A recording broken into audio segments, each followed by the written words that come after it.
Hola jóvenes, muy buena tarde. Bienvenidos a nuestra semana número 3 del módulo número 14, el universo natural. Xochitl, Blanca, bienvenidas a nuestra primera sesión de nuestra semana número 3 y en esta semana ustedes ya están revisando los temas de nuestra unidad número 3, los sistemas vivos. Vamos a tratar preferentemente lo relacionado con nuestra actividad integradora número 5, los seres vivos, y nuestra actividad integradora número 6, la nutrición. Para ello, jóvenes, yo los invito a que si tienen alguna duda pertinente de los temas de esta semana o sobre nuestras actividades integradoras, tomen directamente el audio de esta plataforma Zoom, en la cual realicen su pregunta de forma directa o bien pueden escribir por medio de nuestro mensajero. Se está generando un video de esta sesión, el cual subiré a la plataforma de YouTube. Aquí ustedes pueden escribir sus dudas, estas preguntas en la sección de comentarios. Lo importante es que sigamos las normas de comunicación virtual para podernos comunicar dentro de estas plataformas. ¿Qué es lo que nosotros tenemos como aprendizajes para estas actividades? Bueno, aprenderemos nosotros la relación entre la materia y la energía. En nuestra semana número 1, nosotros conocimos la estructura fundamental de la materia, que es el átomo. Sabemos que los átomos forman sustancias nuevas por medio de reacciones químicas con otros átomos, que existen moléculas inorgánicas, que existen moléculas orgánicas y que existen sobre todo moléculas que son importantes para la vida o para los seres vivos. Nosotros ya conocimos, jóvenes, perdón, algo pasó.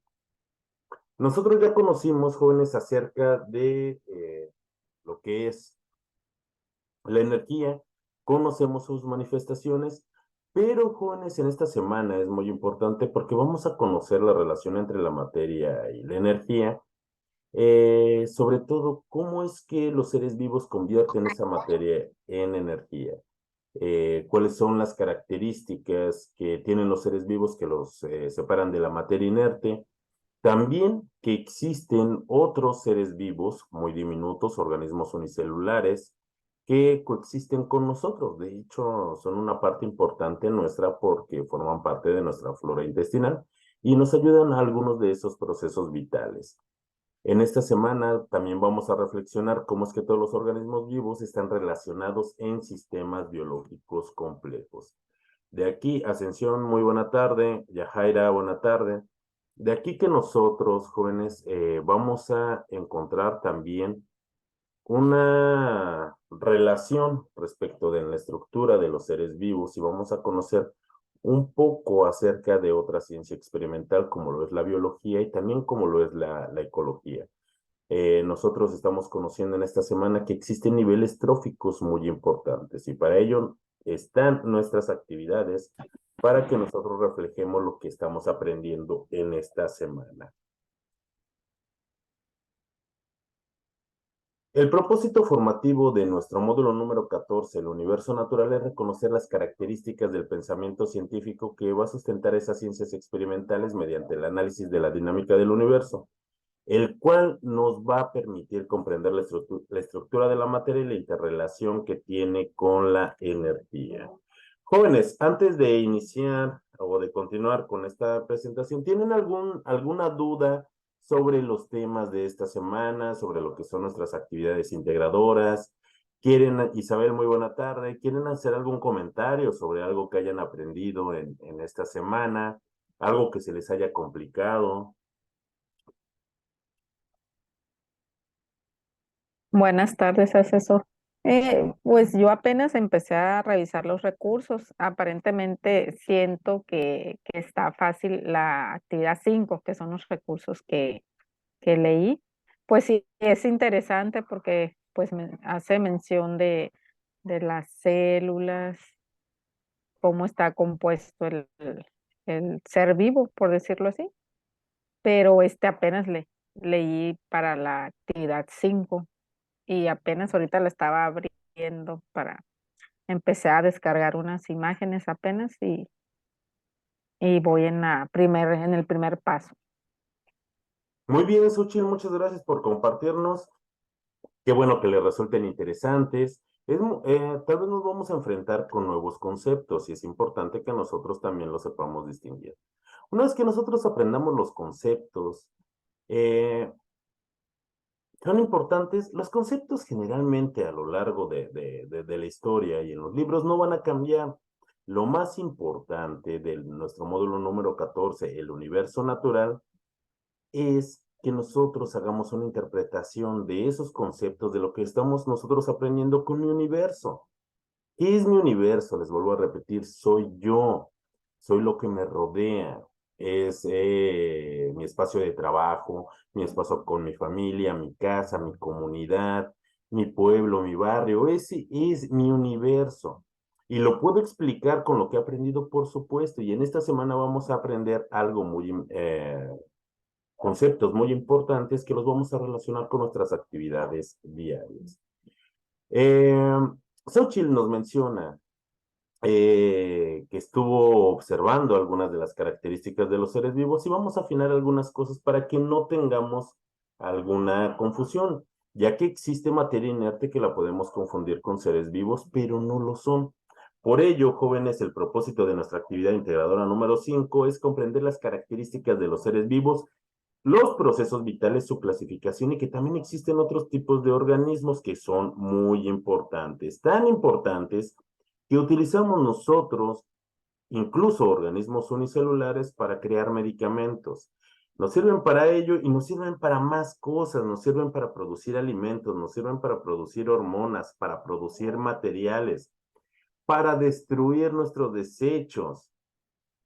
Tan importantes son los microorganismos que pasan desapercibidos. ¿Por qué? Porque no los podemos ver. Para poderlos observar, nosotros necesitamos uso de un artilugio como es un microscopio. Adelante, dígame.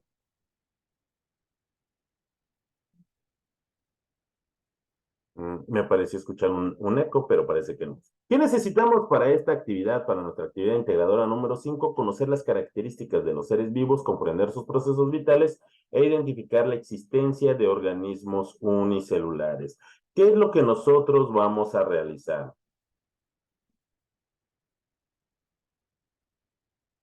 Por supuesto, Xochitl, los seres vivos no son, los seres vivos, los virus no son seres vivos. ¿Cuentan con características de los seres vivos? Sí, por supuesto, pero al menos se necesitan 8 características fundamentales que comparten todos los seres vivos. ¿Los seres vivos tienen más características? Claro que sí, pero todos los seres vivos compartimos 8 características y vamos a hacer un repaso de ellas.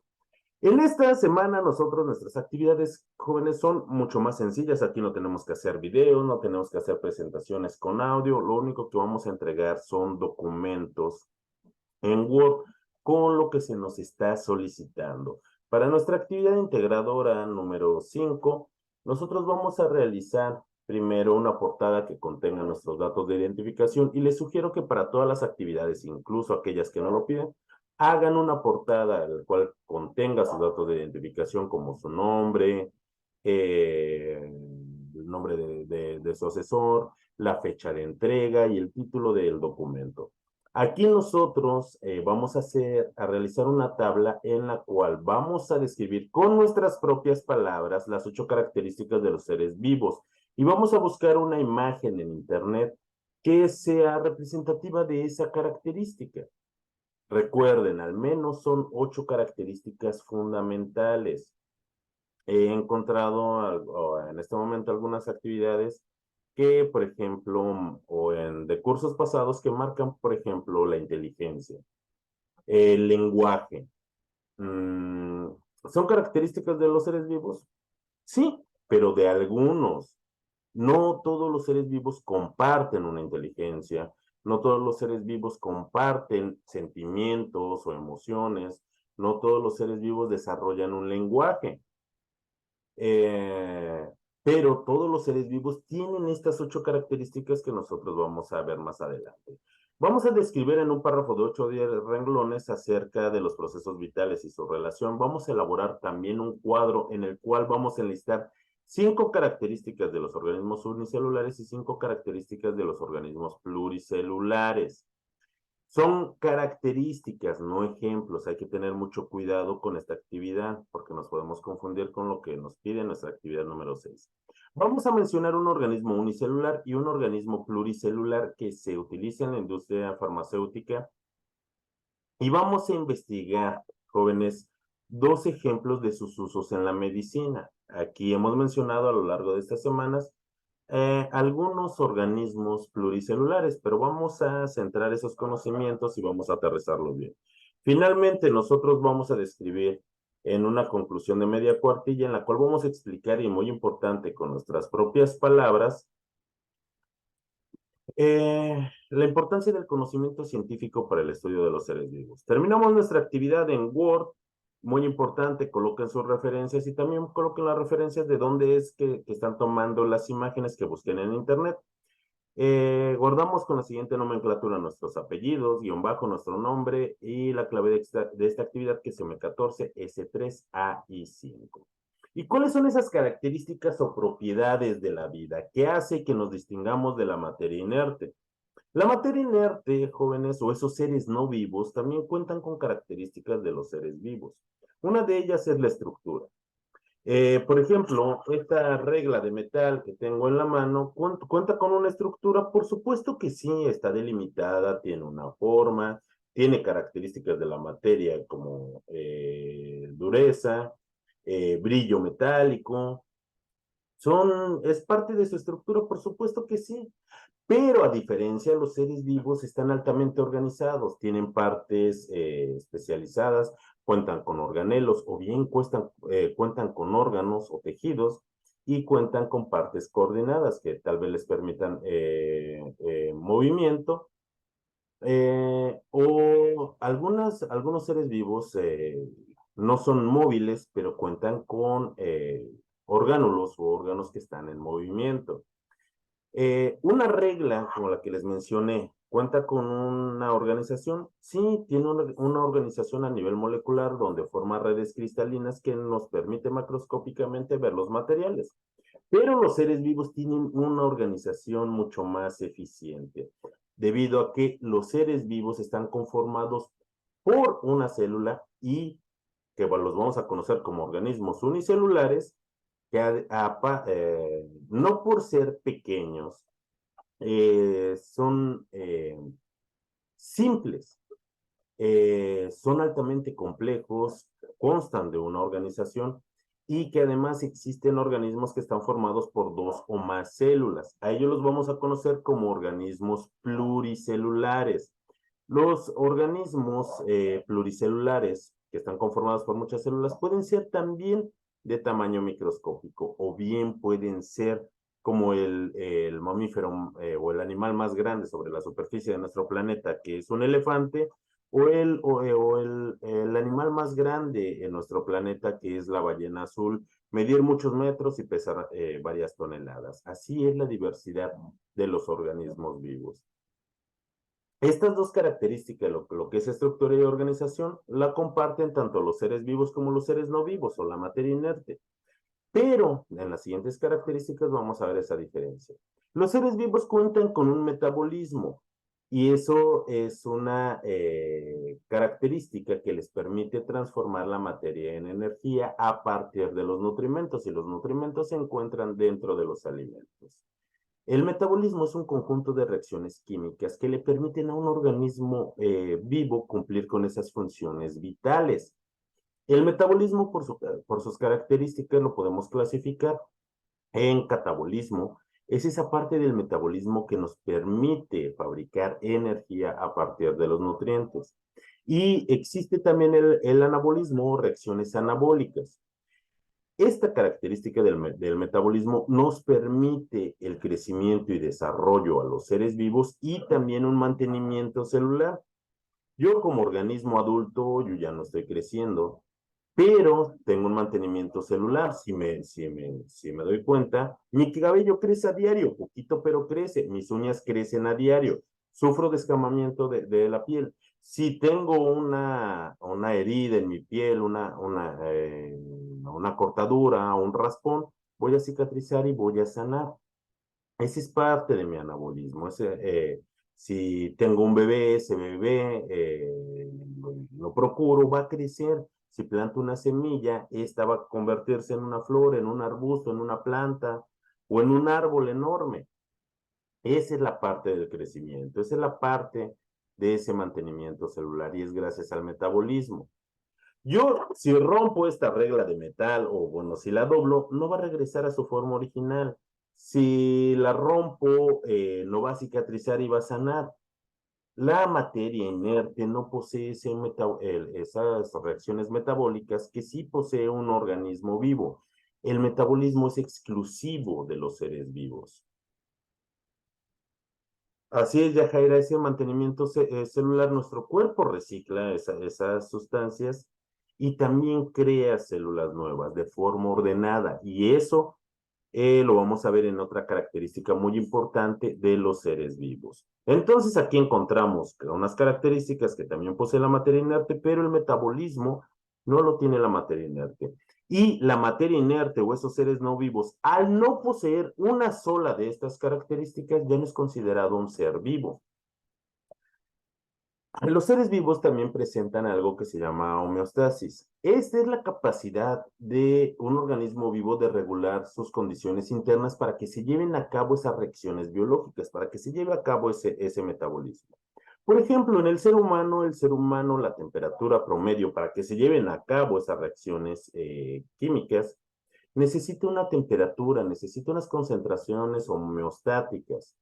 La temperatura corporal, jóvenes, es entre 36.5 y 37.5 para considerarla normal. Una presión osmótica, es decir, de mis líquidos y mis sales adentro de mi cuerpo, de 320 osmios. ¿Qué es lo que pasa si yo me deshidrato? Puedo perder la vida. ¿Qué es lo que pasa si yo presento una febrícula? O que se eleve la temperatura de mi cuerpo, me voy a empezar a sentir mal. ¿Qué es lo que pasa si se sigue elevando? Voy a presentar una fiebre. ¿Qué es lo que pasa si yo tengo 40 o 41 grados? Estoy poniendo en grave riesgo mi vida. ¿Por qué? Porque la temperatura corporal empieza a cambiar y esas reacciones metabólicas ya no se están efectuando de forma adecuada. ¿Qué es lo que pasa, por ejemplo, si mi temperatura baja por debajo de los 35 grados, 34? Estoy poniendo en grave riesgo mi vida porque estoy entrando en un estado de hipotermia. Y eso puede ser peligroso para mi cuerpo.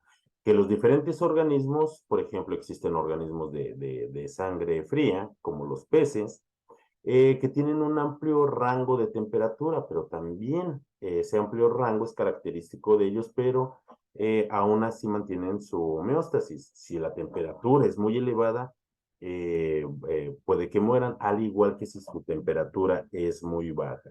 ¿Qué es lo que pasa, por ejemplo, con nosotros ahorita que estamos en verano y en muchas regiones del país está haciendo calor? Pues generalmente utilizamos ropa holgada. ¿Para qué? Para permitirle a mi organismo que pueda regular su temperatura mediante la sudoración. ¿Qué es lo que pasa en invierno? Generalmente nos cubrimos y nos abrigamos bien para no perder ese calor y para que mis reacciones biológicas se sigan efectuando de forma apropiada.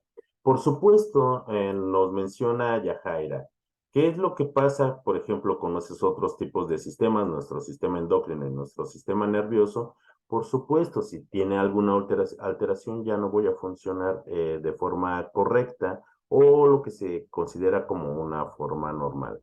Esa parte de esos sistemas que nos menciona Yajaira es parte de esa estructura, que lo vamos a ver un poquito más adelante. La homeostasis y el metabolismo no lo presentan la materia inerte, los seres no vivos. ¿Qué es lo que pasa con el crecimiento? Es otra característica que es exclusiva de los seres vivos. Los seres vivos presentan un crecimiento regulado, nuestras células empiezan a experimentar un aumento de tamaño para proceder a una división celular. Vamos a ver específicamente qué es lo que son esas divisiones celulares, una división mitótica, una división meiótica. La división meiótica fabrica gametos que son importantes para la reproducción sexual, mientras que una reproducción por mitosis es para una reproducción de tipo asexual.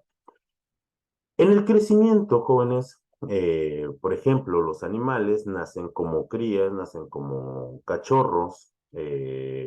El cachorro de un oso es un osesno y que tiene un periodo de crecimiento hasta convertirse en un oso adulto. Los demás seres vivos también experimentan un crecimiento regulado. Por ejemplo, si nosotros sembramos una semilla, va a producir una planta, de aquí una plántula, un arbusto, y si es una semilla de un árbol, puede que tengamos un árbol de incluso cientos de metros, bueno, más de 100 metros incluso, como esas secuoyas californianas.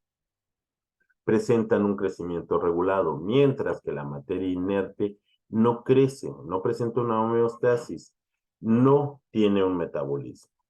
¿Qué es lo que pasa con eso que mencioné? ¿Qué fue lo que pasa con la reproducción? La reproducción puede ser de tipo sexual, es decir, se necesitan dos organismos parentales, un individuo padre, un individuo madre, que proporcionan esos gametos, un espermatozoide y un óvulo, lo cual ocurre en una fecundación para crear un nuevo ser. Pero también existe lo que es una reproducción asexual. La reproducción asexual, que es característica de todas las bacterias, que es característica y es una habilidad que tienen las plantas, pocos animales presentan lo que es una reproducción asexual, solo se necesita un organismo progenitor y a partir de este, por procedimientos de división celular, se puede crear un nuevo ser. En las bacterias, por ejemplo, se llama fisión binaria. La célula, llamada célula madre, crece, se divide y da origen a dos células hijas. ¿Qué es lo que pasa con las plantas? Las plantas se reproducen de forma sexual, por supuesto, pero tienen también la capacidad de reproducirse de forma asexual. ¿Cuántos de nosotros no hemos reproducido una planta, por ejemplo, por esqueje o por medio de un injerto? ¿Qué quiere decir ello? Que, por ejemplo, tal vez a mí me gusta una planta y me regalan una rama de ese árbol. Si yo lo procuro con cuidado a partir de esa rama, puedo obtener un árbol completo, pero con la misma información genética del cual ya procedía. Pasa mucho con las cactáceas. Si ustedes, por ejemplo, lo más fácil de reproducir son los nopales, las cactáceas o las suculentas. Yo siembro mi nopal, lo procuro y va enraizado. Este es un tipo de reproducción sexual, asexual. Para la reproducción sexual, habla la lengua de suegra, claro que sí. Es más, la madre que avienta por medio de unas ramas especializadas, unos tallos, avienta una nueva plantita tratando de encontrar tierra y de esa forma reproducirse. ¿Existen animales que se reproducen de forma asexual? Claro que sí. Por ejemplo, las estrellas de mar. Si nosotros cortamos exactamente a la mitad de una estrella de mar, que es un animal, este tiene la capacidad de que de ambos fragmentos puedan producirse dos estrellas de mar funcionales completamente. Esto no quiere decir que vayamos y estemos partiendo las estrellas de mar a la mitad, pero tienen esta habilidad. Son pocos los animales que lo presentan, pero también existe este tipo de reproducción. ¿Los virus se pueden reproducir? Claro que sí, porque entran en una etapa virulenta. Para poderse reproducir los virus, forzosamente necesitan infectar a un organismo vivo, porque por sí solos no pueden. Esta es una característica que presentan, sí, pero no los convierte en seres vivos. Los seres vivos también presentan una irritabilidad o respuesta. La planta de la abundancia. En algunos lugares, por ejemplo, esta planta de la abundancia le llaman también millonaria y se reproducen de forma muy rápida. Es una ventaja de las suculentas y de las cactáceas. Esa es una forma de reproducción asexual y muchos de nosotros lo hemos hecho, aunque también una forma de reproducción sexual en las plantas es por medio de la polinización, donde se crean semillas. Estas semillas eh, son óvulos fecundados de la propia planta, que si nosotros la procuramos, va a crecer una nueva planta. Los seres vivos presentan irritabilidad o respuesta. Esto quiere decir que tienen respuesta hacia esos estímulos externos. Por ejemplo, ustedes pueden ver la imagen que les presento en pantalla. Tal vez ustedes tengan alguna de estas plantas que cuando se tocan se pliegan. ¿Esto porque es una característica evolutiva? Si se posa ahí una oruga o un escarabajo que quiera devorarla, se pliega para que no tenga dónde sostenerse y se caiga. ¿Qué pasa con los girasoles? Cuando amanece empiezan a seguir al sol hasta que anochece. Eso como una respuesta hacia donde empiezan a percibir más luz. Pero solamente ellos lo presentan. Imaginen, a su asesor en la mañana, como siempre sale corriendo, se prepara, ¿no? Unos huevos con salchicha en la mañana y mientras está calentando sus tortillas, se le olvida que el sartén está caliente. Y entonces al pasarlo al lavadero lo toma con la mano y está muy caliente. ¿Qué es lo que hago inmediatamente? Grito y lo suelto. ¿Eso para qué? Porque es una forma de respuesta hacia un estímulo del medio. Está muy caliente y si lo sigo más, sosteniendo con la mano, me voy a hacer daño, entonces lo suelto. ¿Qué es lo que pasa cuando ustedes van llegando a su casa y, por ejemplo, es de noche y alguno de sus familiares se esconde detrás de la puerta y les salta de repente? O van caminando en la calle muy quitados de la pena y sale un perro corriendo del lado de la reja. ¿Qué es lo primero que hacemos? Tal vez saltamos, tal vez corramos, tal vez nos desmayemos, pero esa es una forma de irritabilidad o respuesta que nosotros presentamos hacia los estímulos de nuestro medio. Así como ocurre esta respuesta de la planta, nosotros también tenemos respuestas hacia ello. ¿Qué es lo que pasa, por ejemplo, un domingo en la mañana que ustedes dicen, ya hice todas mis actividades integradoras, mañana me voy a parar temprano y de repente nos abren la cortina y entra todo el sol? ¿Qué pasa con nuestros ojos? Incluso los tratamos de cerrar porque nos crea un daño tanta luz cuando vamos despertando. Ese movimiento es irritabilidad o respuesta hacia los estímulos del medio ambiente. O cuando vemos un ratón, pues sí, a mí me da mucho coraje y los persigo, pero hay quienes no toleran verlos como un mecanismo de respuesta, un mecanismo evolutivo de reproducción. Y con ello pasamos a otra característica que es muy importante de los seres vivos. Los seres vivos pueden adaptarse. Los seres vivos, jóvenes, generalmente se integran dentro de poblaciones de la misma especie, pero esas especies se integran dentro de comunidades, donde suele existir competencia. Y de acuerdo a las teorías darwinianas, aquel que sea más apto va a poder sobrevivir. Cuando existe competencia de los individuos que están en poblaciones, puede existir evolución. Y es algo, jóvenes, que es una característica que presentan todos los seres vivos, claro que sí.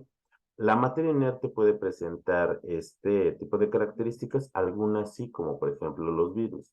Los virus pues, se pueden adaptar y pueden mutar, pero esto no los convierte en seres vivos. ¿Por qué? Porque no constan de un metabolismo, no constan de una homeostasis, no constan de un crecimiento. Ok, con esto no, con estas al menos, todas estas características que nosotros observamos, todos los seres vivos lo tienen, todos. ¿Qué características, por ejemplo, algunas especies tienen o desarrollan más? Por ejemplo, los seres vivos, los animales como los burros, los gatos, los perros, desarrollan una capacidad emocional, tienen sentimientos y está comprobado. Los seres humanos han desarrollado un lenguaje oral, un lenguaje escrito. Las hormigas, por ejemplo, tienen un lenguaje químico, una comunicación química, pero no todos los organismos han desarrollado esa propiedad o esa característica. Las que nosotros acabamos de ver, sí, y las especies o algún cúmulo de especies, por supuesto que tienen otro tipo de propiedades, pero lo que nos importa son estas propiedades que poseen todos los seres vivos. Ahora bien, entonces espero que nos haya quedado clara estas 8 características fundamentales y también todos los seres vivos tienen procesos vitales. Todos los seres vivos tienen este tipo de procesos.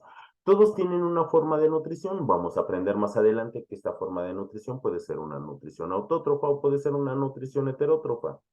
Tienen un transporte de sustancias, sustancias gaseosas, sustancias sólidas, sustancias líquidas. Para ello constan de diferentes sistemas.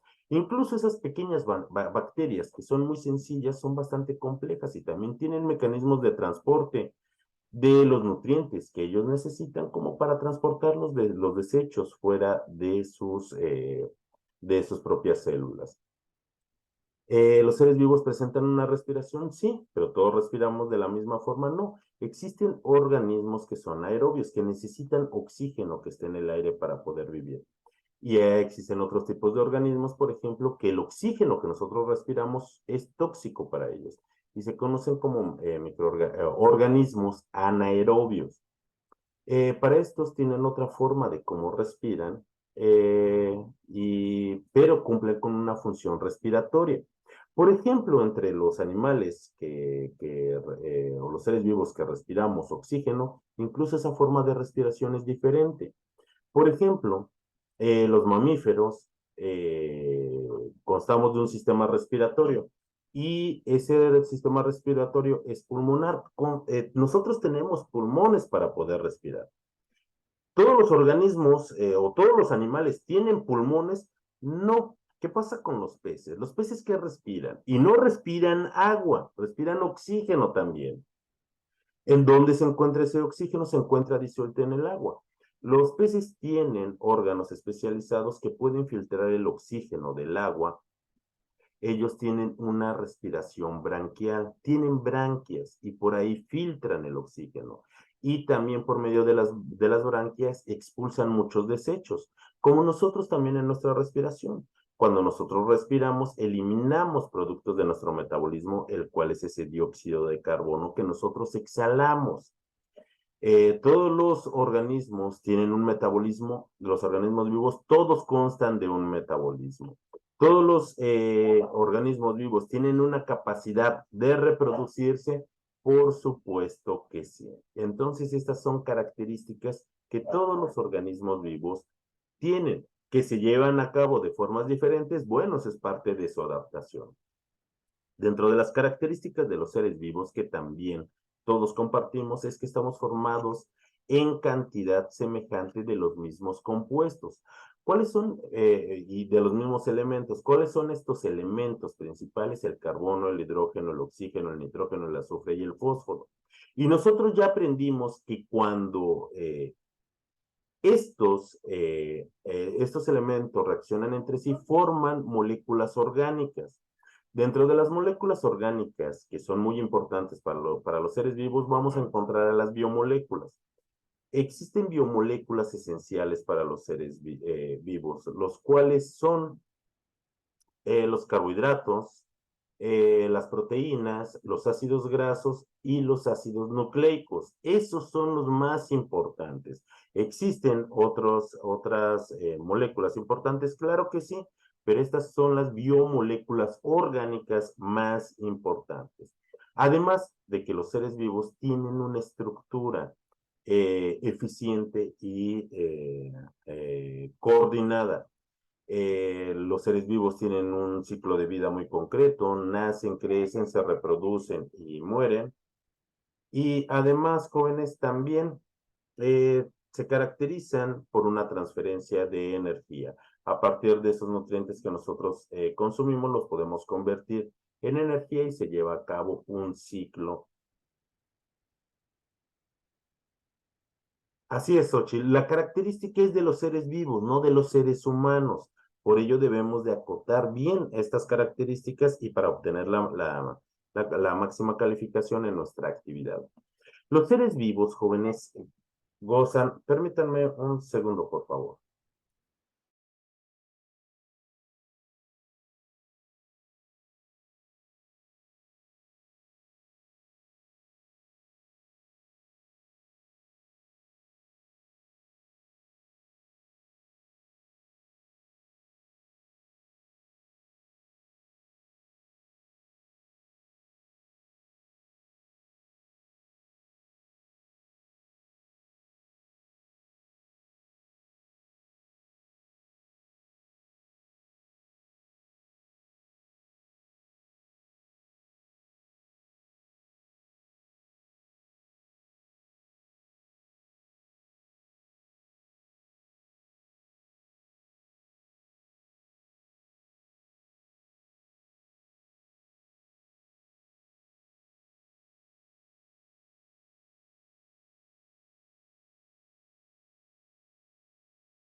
Perdón, dentro de esa estructura de los seres vivos y su nivel de organización es bastante complejo.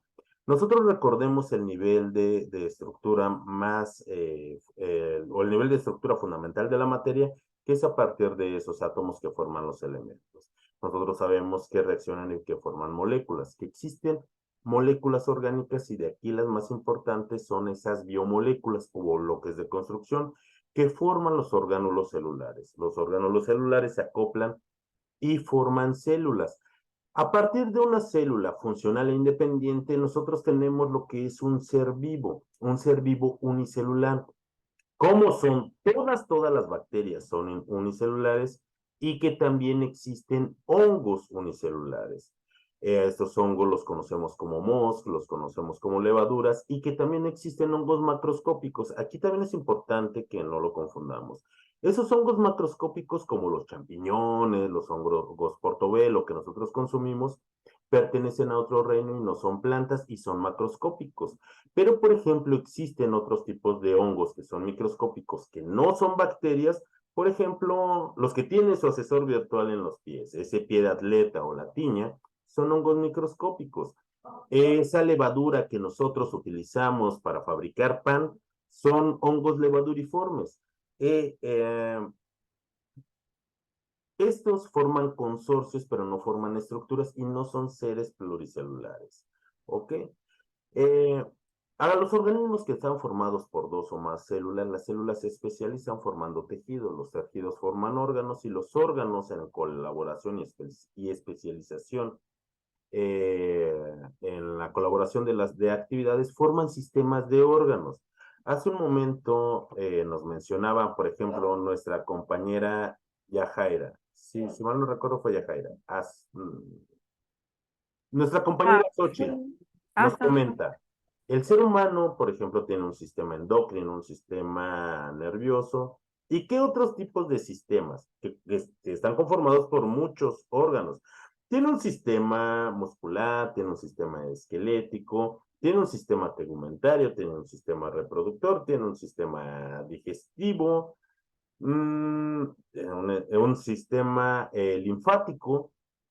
Todos esos sistemas están acoplados por diferentes órganos que colaboran entre sí y que son más eficientes. Un cúmulo de esos sistemas de órganos conforman un organismo vivo.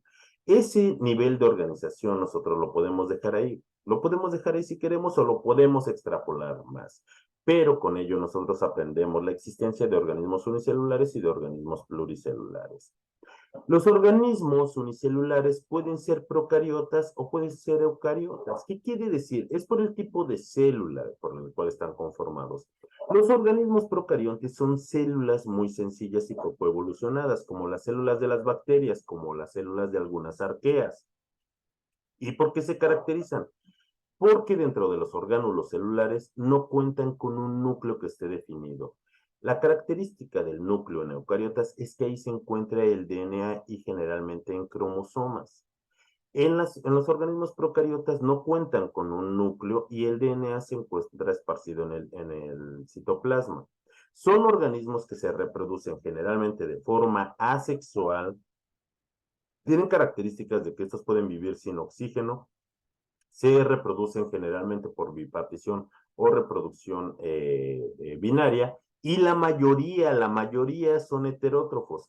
Casi todas las bacterias son heterótrofas, es algo importante que también les quería mencionar, y son muy pocas las que son autótrofas. Los organismos eucariotas, por ejemplo, existen también organismos unicelulares, pero estos son más complejos, ya que poseen un núcleo definido donde se encuentran los cromosomas, pueden contar con más organelos como el nucleolo, generalmente son aerobios, se pueden reproducir por división celular como mitosis o meiosis y pueden existir tanto organismos autótrofos como organismos heterótrofos. ¿Qué es un organismo autótrofo? Son organismos que pueden producir todas las sustancias que ellos necesitan para vivir, mientras que los organismos heterótrofos necesitan consumir a otros seres vivos para poder vivir. Ahora bien, dentro de esos niveles de organización, los organismos pluricelulares están conformados por dos o más células. Estas células conforman tejidos, los tejidos conforman órganos, los órganos se acoplan con otros órganos en sistemas, formando sistemas de órganos o aparatos de órganos que forman un ser vivo pluricelular y funcional, como una jirafa, como un ratón, como un árbol, como una planta, como el propio ser humano. Este tipo de organización es superior y funciona para la colaboración y la división de actividades, de lo cual se encargan de funciones en específica y hacen más eficiente al tipo de organismo. A pesar de esto nos diferencia, por ejemplo, de esos seres unicelulares y de eso también de esos seres microscópicos, que también son extremadamente sencillos, pero de ello no depende su éxito en la permanencia en este planeta, puesto que las bacterias, esa sencillez le ha dado un éxito para diversificarse en formas de vida bastante diferentes. Entonces nosotros ya aprendimos que los organismos unicelulares están conformados por una sola célula, como las bacterias, como algunos hongos, como algunos cromistas. Sus tamaños van desde, microscópicamente van desde pocos micrómetros, jóvenes, hasta pocos milímetros. Pueden existir en hábitats extremos, muy ácidos, muy calientes, muy fríos, con mucha presión, no conforman estructuras complejas, a lo más a lo que pueden llegar es a colonias, ya sea colonias bacterianas, colonias de levaduras, mientras que los organismos pluricelulares están conformados por dos o más células. Todos los animales, todas las plantas son pluricelulares. Parte de esos hongos son pluricelulares.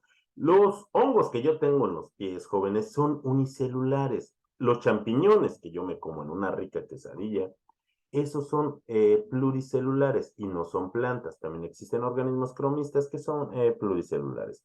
Van desde tamaños microscópicos como los tardígrados o esos osos de agua que necesitamos un microscopio para poderlos ver, hasta tamaños muy grandes como una ballena azul, como un caballo, como un hipopótamo. Generalmente no pueden sobrevivir en hábitats extremos y tienen una alta especialización celular debido a que son organismos pluricelulares. Ahora, como parte de nuestra tarea, nosotros debemos de buscar algunos microorganismos, organismos unicelulares que se utilicen para la producción o que se utilicen en la industria farmacéutica y que se produzcan algún medicamento o que sean empleados dentro de la medicina. Jóvenes, por ejemplo, los hongos del género Penicillium y, por favor, también quiero ser claro, cualquier especie del género Penicillium son unicelulares. Saccharomyces cerevisiae son unicelulares, no los debemos de confundir con organismos pluricelulares. A partir, por ejemplo, de estos microorganismos podemos obtener antibióticos como lo es la ampicilina, la penicilina, la tetraciclina, el cloranfenicol, jóvenes, organismos pluricelulares. Yo les pongo la imagen, por ejemplo, del cangrejo herradura que crece en las costas de Yucatán y también, por ejemplo, en las costas de Japón. Tiene una característica, este tipo de organismo ha vivido desde la época de los dinosaurios y su sangre es de color azul. Su sangre contiene lo que es la hemolinfa, lo que le da esa coloración azul, y es muy importante. A partir de su sangre se han desarrollado algunos tratamientos contra el cáncer y también para tratar, por ejemplo, a los astronautas que han pasado mucho tiempo en el espacio y cuando regresan a la Tierra, sufren descalcificación en sus huesos debido a que no hay gravedad en el espacio. Tratamientos derivados de la sangre de estos cangrejos hacen que se recupere mejor. Pero, por ejemplo, jóvenes, no, lo importante es que nosotros relacionemos lo que nosotros aprendemos en esta unidad con lo que nosotros hacemos. Por ejemplo, y lo hemos platicado en la semana, cuando nos duele el estómago, generalmente, ¿qué hacemos? Tal vez haya quien les tomen unas sales de uvas, hay quienes tomen un medicamento, pero yo, por ejemplo, acostumbro tomarme un tecito de manzanilla. Ese té de manzanilla, jóvenes, viene de una planta que es un organismo pluricelular y que también está curando una afección. La habíamos platicado en semanas pasadas, por ejemplo, yo utilizo árnica, la utilizo en té.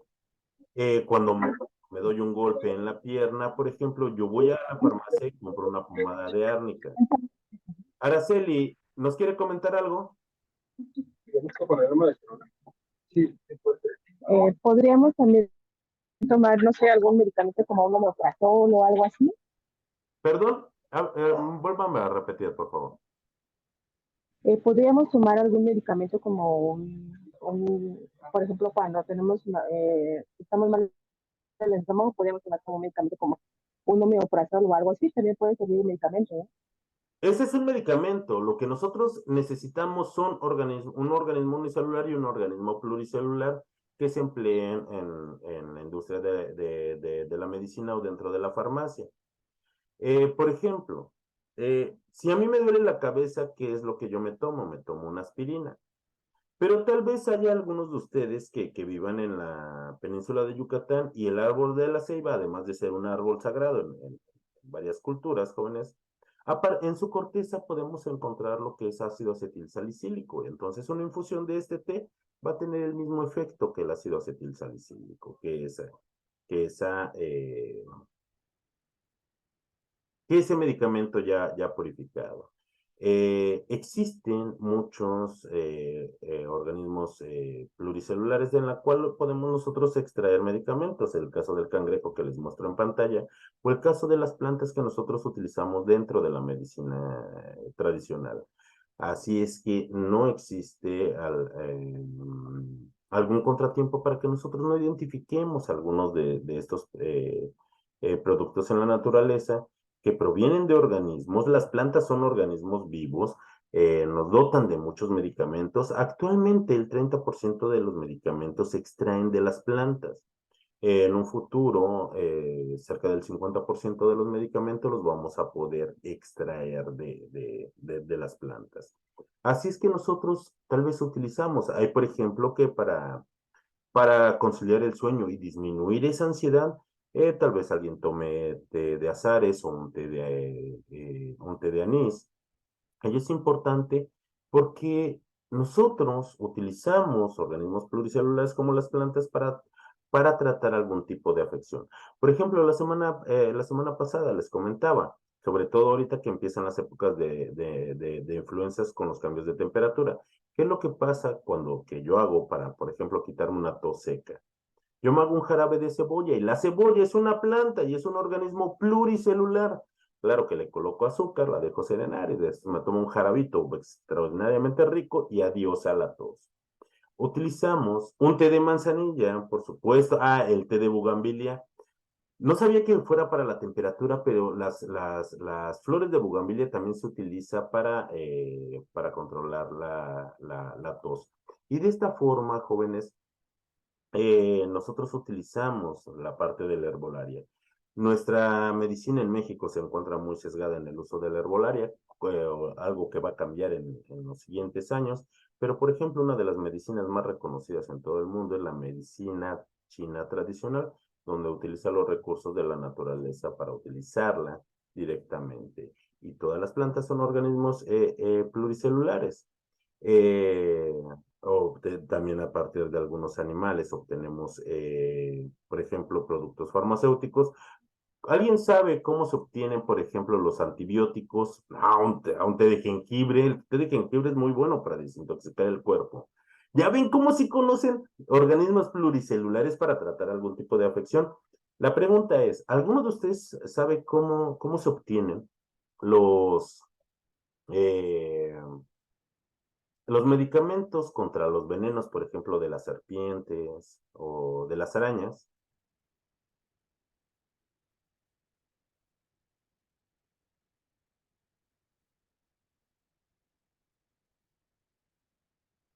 Jóvenes, los, eh, los antídotos contra las picaduras de los animales ponzoñosos se obtienen a través de los caballos.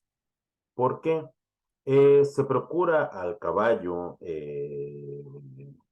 o se le inyecta el veneno de una serpiente. El caballo produce en su propio cuerpo estos mecanismos con los cuales combate a esas toxinas o ese veneno. Se extrae la sangre del caballo, se filtra y se obtienen es que le iba a decir antibiótico, pero eso no es correcto. se obtienen las sustancias que contrarrestan los efectos de los venenos, se obtiene el tratamiento. Entonces, a partir de los caballos y de inocular a los caballos con estos venenos, nosotros obtenemos la cura.